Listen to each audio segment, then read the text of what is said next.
During our investigation of that overfilled propane case, when we learned the science, what we became aware of is that there's a plethora of dangers when a propane tank gets overfilled. The obvious one is an explosion or some sort of leak of the highly flammable gas, but it can happen like it happened to my client. That's because the propane gas, when it's overfilled into a tank, it has nowhere to go when it starts expanding and expanding, which is what gas does when it gets hot and as it changes form. And so it just has to bust out. And that's how we ended up with this case. We know that because right after this incident, his manager wanted to show that he was properly trained, and they asked him how to fill up a tank, and he did it correctly. Yet on the day of the incident, we know he overfilled it. We know he didn't fill it up correctly because we have the receipt. We know the capacity of the tank, and they know how much propane they put in.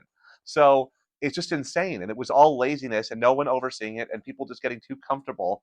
They know they're supposed to do something different. It's obvious with propane. You can't overfill it, but the guy was just eyeballing it, which is insane. So it's not just this one specific risk. There's a bunch of risks that come along with overfilling a tank.